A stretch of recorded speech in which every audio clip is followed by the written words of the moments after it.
नमस्कार सर्वांना, स्वागत आहे तुमचं कावेरीज किचन कथा या यूट्यूब चॅनलमध्ये। आज आपण बनवणार आहोत डाळ कैरी।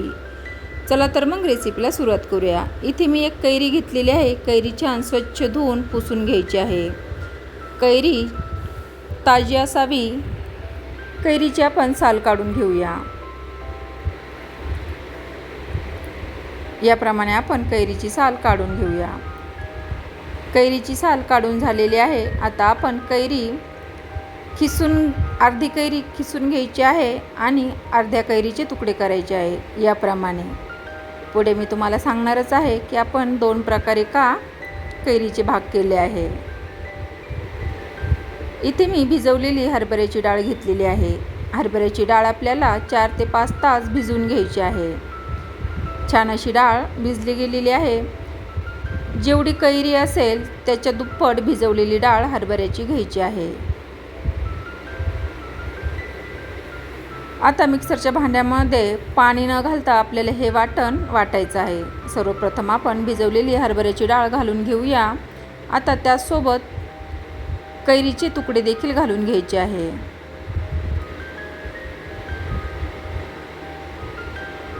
इथे मी 5-6 हिरवी मिरची घालत आहे। तुम्ही तुमच्या चवीनुसार हिरव्या मिरचीचा वापर करू शकता। तुम्हाला कितपत तिखट हवी आहे त्यानुसार तुम्ही इथे हिरवी मिरची वापरायची आहे।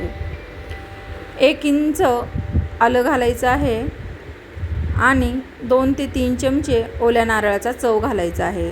यामुळे कैरी खूप सुंदर लागते।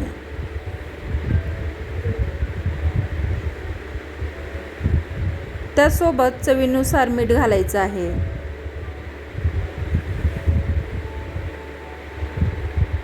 आणि 2 चमचे साखर घालायची आहे। तुम्ही साखरेऐवजी गुळाचा देखील वापर करू शकता। आता हे सर्व जिन्नस आपण मिक्सरला छान असं चालू बंद करत बारीक करून घ्यायचं आहे। इथे पाणी न घालता आपल्याला हे वाटायचं आहे। छान अशी भरड झालेली आहे। इतपत आपल्याला बारीक हवं आहे। आता हे एका बाउलमध्ये काढून घेऊया। बाउलमध्ये काढून घेतलेलं आहे। आता यामध्ये आपण खिसून घेतलेली कैरी घालायची आहे। इथे मी 2 ते 3 चमचे खिसलेली कैरी घालत आहे। यामुळे खाताना दाताखाली खूप छान लागते। भरपूर अशी कोथिंबीर घालायची आहे आणि मिक्स करून घ्यायचं आहे।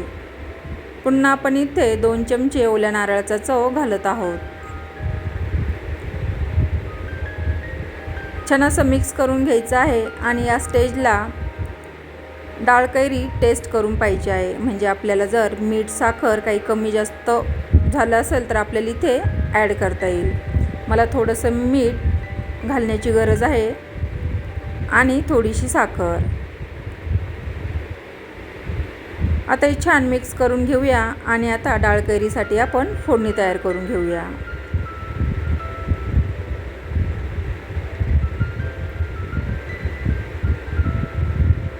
गॅसवर मी फोडणी पात्र ठेवून घेतलेले आहे। तेल छान गरम झालेलं आहे। इथे मी 2 ते 3 चमचे तेलाचा वापर केलेला आहे। तेल गरम झाल्यावर 1 चमचा मोहरी घालायची आहे। मोहरी छान तडतडली की मग 1 चमचा जिरं घालायचं आहे।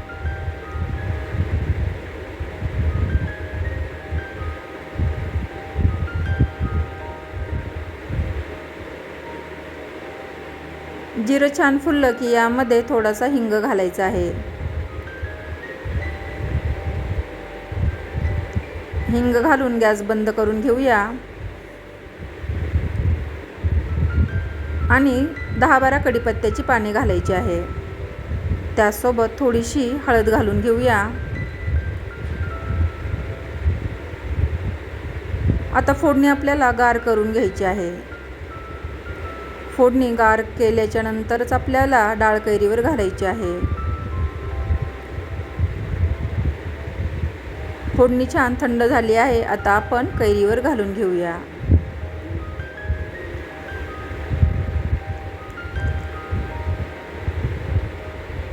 डाळ कैरीमध्ये छान फोडणी मिक्स करून घ्यायची आहे।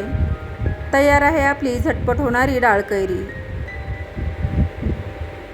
ही रेसिपी तुम्हाला कशी वाटली कमेंट करून नक्की सांगा. आवडल्यास लाईक, शेअर आणि सबस्क्राईब करायला विसरू नका. व्हिडिओ शेवटपर्यंत पाहण्यासाठी धन्यवाद.